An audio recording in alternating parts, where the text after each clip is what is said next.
Well, this is it. Another big week in the trail zone. We're way out here, absolute middle of nowhere, outskirts of Broken Hill in far northwestern New South Wales. Time for a real epic ride, Russ.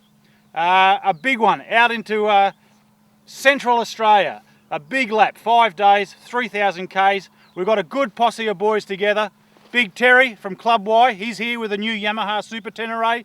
We've got the Wolfman, Steve Smith from Adventure Moto on his fully loaded F800 GS with everything including the kitchen sink on board. We've also got Clive from Motorcycle Biz on his V-Strom, Heath from trailbikerallies.com.au on his trusty KLR 650.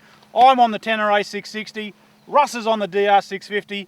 Now Russ, where exactly are you taking us? I'm so looking forward to this week, but I've got no idea where I'm going. What's the plan? Well, actually, I thought you were taking care of the plan. You've got the GPS, Russ. Oh, yeah, that's right. Yeah, I forgot. No, actually, we're going from here. We're just outside of Broken Hill, and we're going up to Cameron's Corner today. Fortunately, the roads are open for us. Then we're shooting up to Birdsville, then over to Flinders Ranges, over to Lake Eyre, check out the water and the wildlife and all that sort of thing, and then back down through Yunta, I think, and back to Broken Hill. Anyway, we'll just make it up as we go along. Seriously, I thought you were doing it. All right, Matt. I'll get the maps out, mate. Follow me, Russ. We'll get there one way or the other. Plenty of help and plenty of boys on board. It's going to be a mega week, so come along for the ride, guys.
Topping up with fuel at every opportunity, we grabbed a bite to eat at Tipperburra before heading back down a couple of Ks to the Cameron Corner turnoff for the last 140 kilometre stretch.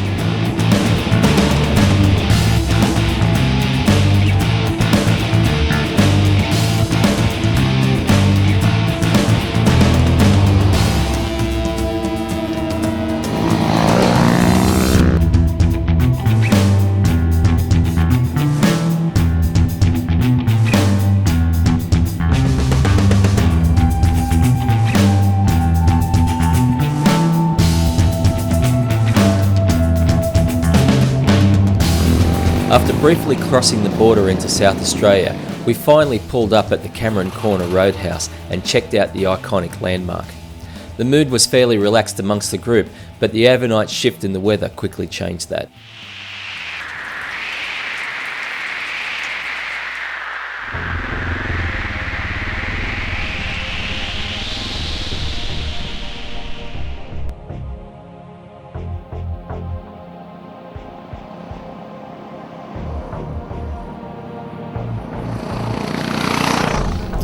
Joining us that morning was Greg, Len and Rob, who'd travelled direct from the Queensland coast to Cameron Corner.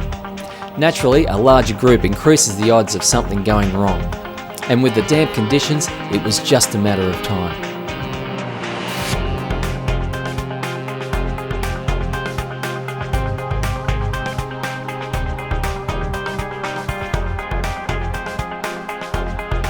The overnight rain made the conditions greasy, which kept us on our toes, but as things improved, a lapse in concentration could still find you ankle deep past the point of no return.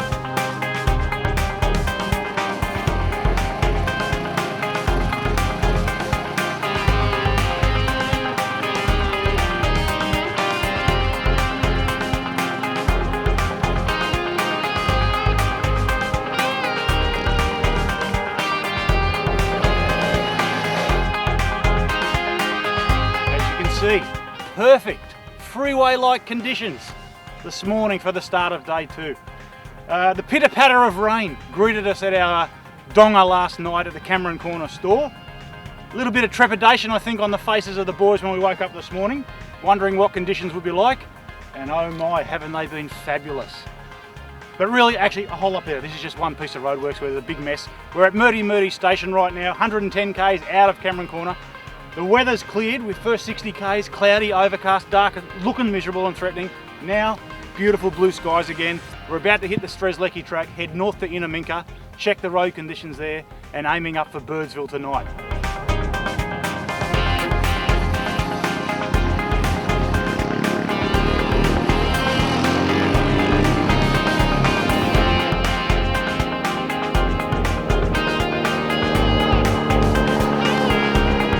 With the conditions ideal, we picked up the pace as we headed north up the Strzelecki track, past the Moomba gas fields, then up to the outpost of Inaminka for our only chance of fuel before Birdsville.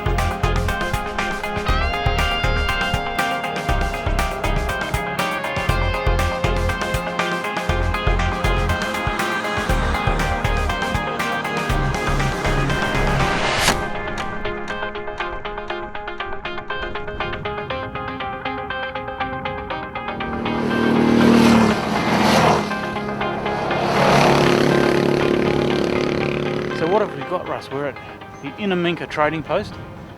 Got through this morning, day 2. Cameron Corner to here. Road closures this afternoon. The original plan to Birdsville was a direct line, 420 kilometres through Cordillo Downs, an old sheep shearing station out in rural Queensland. The track through there closed, so the news now is we've got to go a long way around, 527 k's, which is an awful long haul for fuel range. So plenty of bladders and jerry cans coming out now to get the job done this afternoon. Going to be a very long afternoon.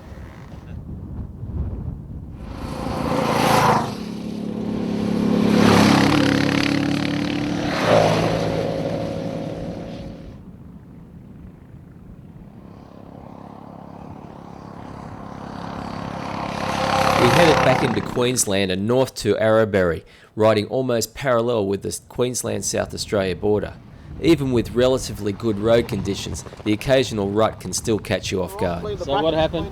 Oh mate, big off. Not heavy, Jan. He's on his L plate. Did you lose your L plate too? Nah, hit a rut and just went over. Simple as that.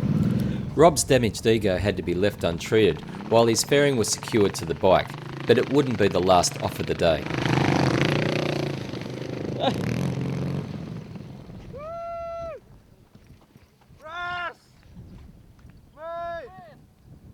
With the added weight of Wolfie's kitchen sink, it took both Clive and Clubby to right the F800 Bismarck.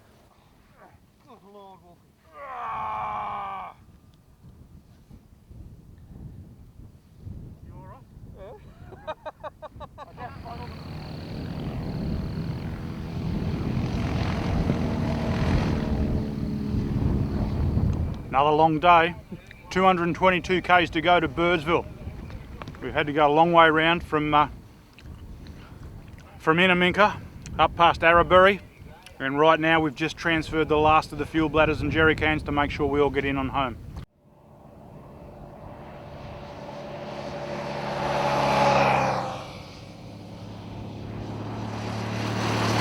The sun was setting quickly, and before we knew it we were riding in the pitch black, and after a couple of fuel sharing stops we finally made it into Birdsville.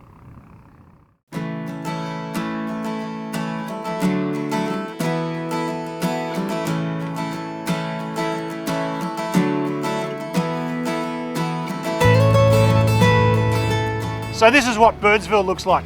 A little bit dark when we got here last night, running on vapours we were, but again, perfect blue sky. We're heading south down the Birdsville track today, crossing the flooded Cooper Creek and then aiming for Maree. Should be another ripper day.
further south we travelled, the more water appeared across the road, and with each water crossing, the greater the challenge. Not knowing how deep the water was or how deeply rutted the bottom could be, we would try and navigate around the obstacle, but the surface was noticeably softer and there was a risk you could go too far off track.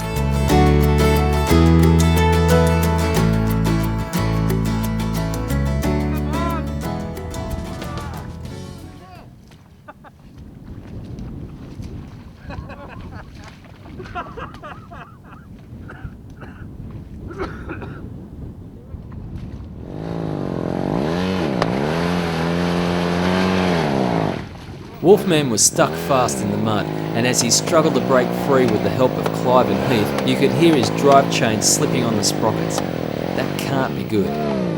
The conditions finally improved, but with the countless water crossings, we were way behind schedule. By the time we reached the Mungarani Roadhouse for fuel and lunch, it was already 3 in the afternoon. With over 200 kilometres to Maree, we still had to get across Cooper Creek, and even then we wouldn't be home free. So, I thought the queues in the traffic jams in Sydney were bad, but here we are, Cooper Crossing, smack dab in the middle of nowhere, South Australia. Just happens to be a major watercourse at the moment, with all the flood and rain waters from earlier this year dragging themselves all the way inland finally down into Lake Eyre. We've got here a couple of cars queued up already. Problem we've got, the wind is high, and you can see those little white crests out there and waves means the ferry master can't operate. So we're going to wait it out, fingers crossed, hope we can get over and hope we can make our destination of Maree tonight. After a 1 hour wait, we were just about to turn back when suddenly our luck changed.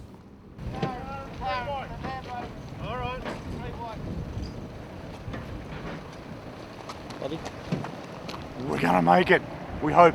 Yeah, they're going to take one car and 3 bikes at a time, so a little bit of wait, but the boys have pulled us a favour. The Cooper Creek ferry was reminiscent of the dodgy rafts we made as kids out of a couple of planks of wood and 2 petrol drums. That's me reminiscing. Nevertheless, we made it to the other side and pushed on into the night. It wasn't the last river crossing we had to make, but we finally made it to Maree.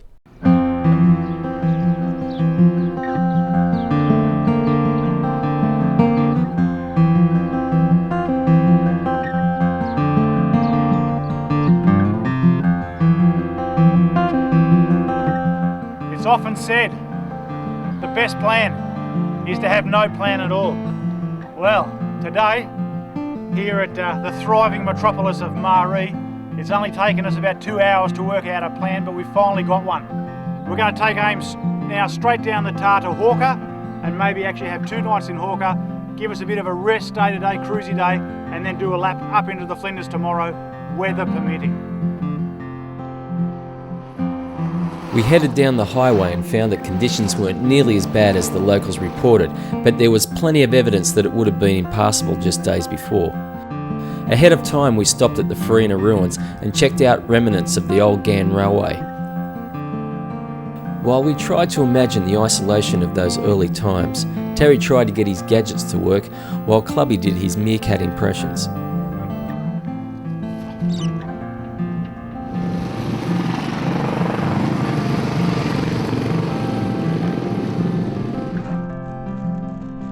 Heading off down the highway through Lyndhurst, it was time for a little more sightseeing. Any excuse to get out of the saddle and stretch the legs. Big country out here in the Flinders, big holes in the ground too. Right behind me is the Lee Creek coalfield. Looks like it'll be a mighty good venue for the Australian version of the Erzberg Rodeo. Don't think we'll be lining up for that this afternoon. Instead, we're going to take a little look around the rest of the plant and equipment and displays here, and then we'll keep on heading south into the Flinders. We were finally into the mountains of the Flinders Ranges. Turning off the main highway, we followed the old Ghan railway that crisscrosses the roads through its scenic gorges.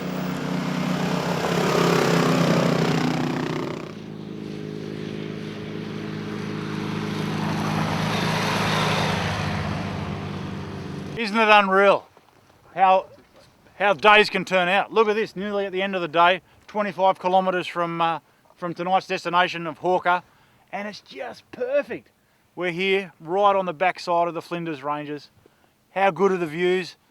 How good's the riding? How good's the touring? It's actually what we thought was going to be an absolutely crap boring day. It's just turned out into a real sweet, easy, cruisy run.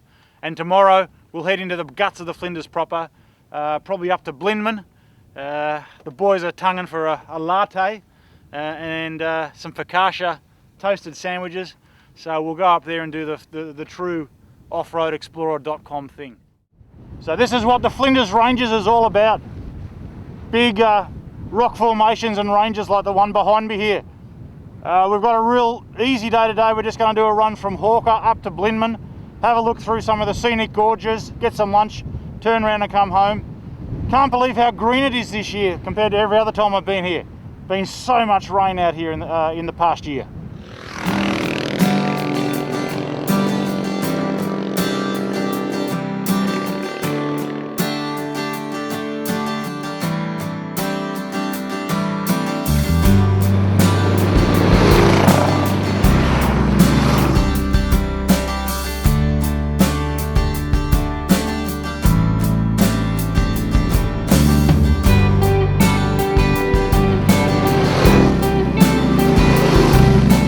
What the Flinders Ranges is all about, Russ. Look at that view out the back. Look at the roads down there. Just perfect, isn't it? You enjoying this or what? The roads through the Flinders Ranges are just typically flowing, dipping, rising roads, and it's just perfect for adventure riding, especially on the 660 to 650.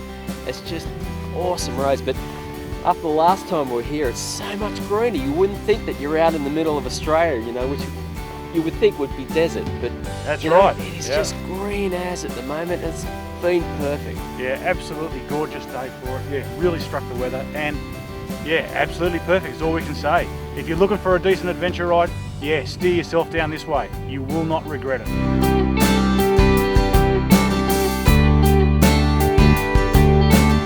We toured through some of the Flinders' most picturesque gorges as we rode north to our lunch stop at Blinman.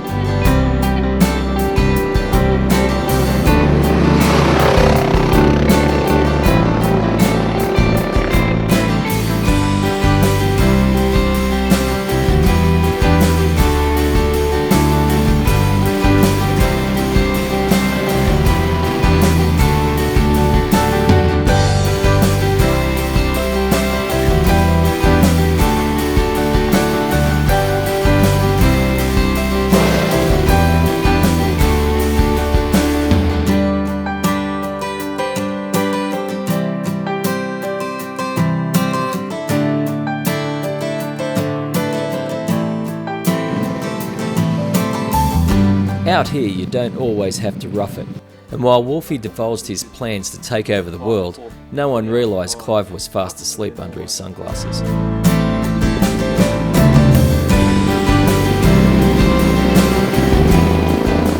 It's been a day of scenic highlights, and we're winding it up with one more. The Great Wall of China here behind me. It seems to be very well named. We've just finished off with some lunch up at Blinman, and now we're just going to cruise back down to Hawker. Our final night on the road tonight before we head out tomorrow morning across to Yunta, and then Broken Hill and home from there tomorrow night.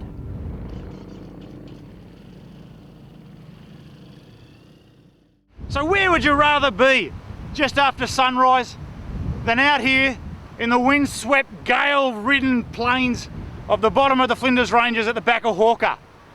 The roof on the accommodation last night almost started lifting about 1 AM when the wind came through. Rain as well. We're packing up the bikes, trying to make the final leg across to Broken Hill. We're just going to cruise down the road to Craddock, see what we find, gauge the conditions, and cross our fingers like crazy men that we'll be able to get through the big winds and the conditions today. We headed down the back road from Hawker to Craddock, and with the weather deteriorating, we decided to continue along the blacktop through driving rain and severe crosswinds all the way to Broken Hill. But the highway detour wasn't a complete loss. Stopping for a break at Peterborough, grabbing a coffee in the main street, found a brochure. A little treat of a place here in one of the back streets of town, the Peterborough Motorcycle Museum. If you've got any sort of penchant for little exclusive European road bikes and some big ones as well, well worth a drop in, well worth having a good look around. All that was left was almost 300 kilometres of tarmac back to Broken Hill, but after a total of 2,900 kilometres, it was a small price to pay for such an awesome ride. You can read about Clubby and Russ's Outback adventure in issue 32 of Trailzone magazine.